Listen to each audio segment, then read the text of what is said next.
ক্রীড়া হলে পেশা, পরিবার পাবে ভরসা স্লোগানটি এখন ক্রীড়াঙ্গনের মানুষের কাছে অতি পরিচিত। কারণ আন্তর্জাতিকভাবে সাফল্য পেলে মাসে ১ লাখ টাকা ভাতা পাচ্ছেন খেলোয়াড়রা।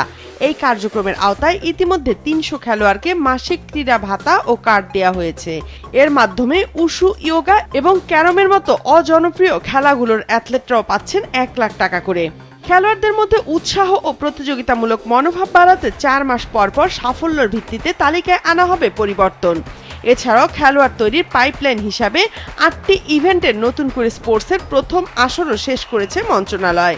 ১২ থেকে ১৪ বছর বয়সীদের মধ্যে যা ব্যাপকভাবে সাড়া ফেলেছে। আমরা রাতারাতি কোনো পরিবর্তন করতে পারবো না। আমাদের লক্ষ্য দীর্ঘমেয়াদী এবং সেই দীর্ঘমেয়াদী লক্ষ্য নিয়ে বাংলাদেশের আনাচে কানাচে ছড়িয়ে ছিটিয়ে থাকা যে প্রতিভাবান খেলোয়াড় রয়েছে তাদেরকে খুঁজে বের করার জন্য আমি মনে করি যে অন্যতম মাধ্যম হচ্ছে নতুন করে স্পোর্টস এবং খেলাধুলাকে পেশা হিসেবে প্রতিষ্ঠার লক্ষ্য নিয়ে আমাদের পেশাগত স্বীকৃতি বাবদ যে ক্রিয়া ভাতা এবং ক্রিয়া কার্ড প্রদান করেছি, এই অর্থ বছরে বাজেট অধিবেশনে আলাদা করে প্রায় ২০০ কোটি টাকা বরাদ্দ দেওয়া হয়েছে এই দুটিকে বাস্তবায়ন করার জন্য।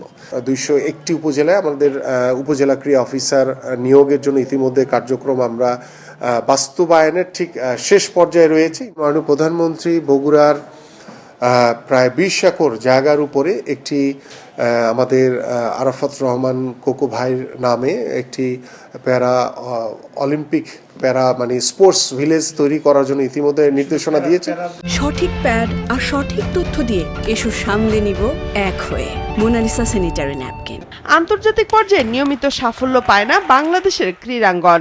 সেই সাফল্যকে নিয়মিত করতে বাছাই করে এখন থেকে বিভিন্ন গেমসে অংশ নেওয়ার পরিকল্পনার কথা জানান প্রতিমন্ত্রী। আমাদের বক্সিং রয়েছে, আমাদের ব্যাডমিন্টন রয়েছে, টেবিল টেনিস রয়েছে, আর্চারি রয়েছে, শুটিং রয়েছে। এই ধরনের কিছু সিলেক্টিভ খেলা আছে যেই খেলাগুলোতে আমরা অলিম্পিকের মতো সর্বোচ্চ আসরে ভালো করার সুযোগ রয়েছে।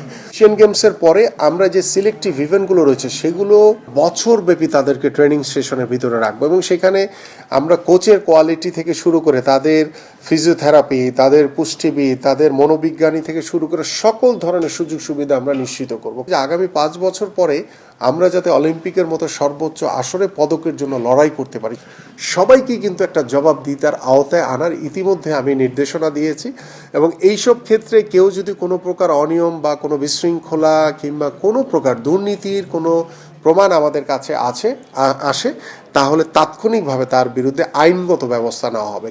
দেশের ক্রিকেট বোর্ড একমাত্র স্বাবলম্বী যারা নিজের আয়েই চলে, কিন্তু অন্যান্য যে ৫১টি ক্রীড়া ফেডারেশন ও অ্যাসোসিয়েশন আছে তাদেরকে বিভিন্ন আয়োজনের জন্য আর্থিক সাহায্য নিতে হয় যুব ও ক্রীড়া মন্ত্রণালয় থেকে। সেজন্য এবারে জাতীয় বাজেট থেকে মন্ত্রণালয় যে অর্থ পাবে সেখান থেকে প্রায় ১,২৪৪ কোটি টাকা বরাদ্দ রাখার পরিকল্পনা আছে বলে জানান প্রতিমন্ত্রী।